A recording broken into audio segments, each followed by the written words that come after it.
সিরিয়ায় যাওয়ার জন্য নবীজি 2 বার সফর করে আসছেন এবং আমি নিজে ওই জায়গাটায় গিয়েছি।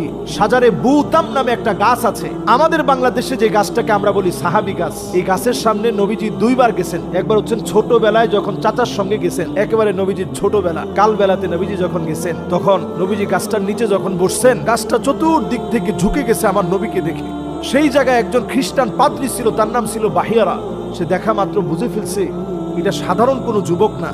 যেই যুবকের জন্য গাছ ঝুঁকে যায়, সঙ্গে সঙ্গে বাহিরা ডেকে নিয়ে গেছেন এবং বলছেন যে তোমরা সবাই মিলে আমার এখানে এসে খাওয়া দাওয়া করবা। ইয়া মাশারা কুরাইশ, ইন্নী সনাতু লাকুম তাআমান, আমি তোমাদের জন্য খাবার পাক করব। ফাহদুরু কুল্লুকুম সগীরুকুম ওয়া কাবীরুকুম আবদুকুম ওয়া হুররুকুম, স্বাধীন পরাধীন ছোট বড় সবাই আসবা। উদ্দেশ্য হচ্ছে আমার নবী গিয়ে একটু খাবে।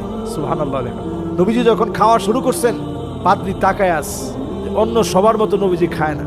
নবীজির কাঁধ মুবারকের দিকে পাদ্রী তাকায় অবাক হয়ে গেছে।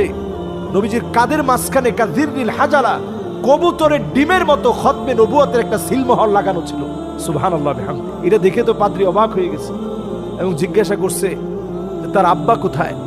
তো নবীজির চাচা আবু তালেব বলতেছিল আমি তার বাবা। তো পাদ্রী বলতেছে আমরুন মুস্তাহিল, এটা অসম্ভব, তার বাপ তো জীবিত থাকার কথা না, তার বাপ তো দুনিয়ায় আসার আগেই চলে যাওয়ার কথা।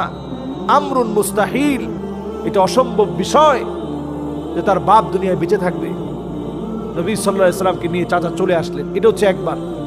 আবার দ্বিতীয়বার নবীজির বয়স যখন 22 বছর, পূর্ণ যৌবনা যখন আমার নবী পূর্ণ যৌবনে যখন নবীজি পদার্পণ করেছেন, তখন খাদিজা রাদিয়াল্লাহু তাআলা আনহার ব্যবসা নবীজি যখন দেখতেন, সেই মুহূর্তে নবী করিম সাল্লাল্লাহু আলাইহি ওয়াসাল্লাম তিনি সেই সময়ে ব্যবসা পরিচালনার জন্য এই সিরিয়ার ঠিক এই সাজারে বুতাম, যেই জায়গায় যে গাছটা আজও আছে, আমরা বাংলাদেশের লোকের এটাকে সাহাবি গাছ বলি, কিন্তু আসল গাছের নাম হচ্ছে সাজারে বুতাম। এই গাছের সামনে নবীজি গেছেন, এই গাছের এখানে নিয়ে বিশ্রাম নিছেন। তো নবীজির সাথে এই জায়গার সম্পর্ক কত গভীর চিন্তা করেন। নবীজি সাল্লাল্লাহু আলাইহি ওয়াসাল্লাম বারবার এর জন্য শামের কথা বলছেন, তুবা লিশাম, শামের জন্য শান্তি আল্লাহ তাআলা দিবেন। হাদিসের মধ্যে নবীজি বলছেন ইন্নাল মালাইকাতার রহমান বাসিতাতুন আজলিহাতাহা লিশাম, এই শামের জন্য ফেরেশতারা ডানা বিছায়া দিবে। নবীজি সাল্লাল্লাহু আলাইহি ওয়াসাল্লাম বলছেন আল্লাহুম্মা বারিক লানা ফি শামিনা, আল্লাহ আপনি আমার শামের ভিতরে বরকত দেন। নবীজি সাল্লাল্লাহু আলাইহি ওয়াসাল্লাম হাদিসের ভিতরে একটা দুইটা কথা না, শামের ব্যাপারে নবীজি বলছেন শাম হবে মাহশার ওয়াল মানশার, সারা দুনিয়ার মানুষের আশ্রয়ের জায়গা হবে এই শাম। নবী করিম সাল্লাল্লাহু আলাইহি সাল্লাম শামের ব্যাপারে বলছেন আকরু দারিল মুমিনিন আশ-শাম, মুমিনদের সবচেয়ে নিরাপদ জায়গা হবে এই শাম। সুতরাং বোঝা যায় এই শাম বিজয়ী হবে, এই শামকে কেউ শেষ করতে পারবে না।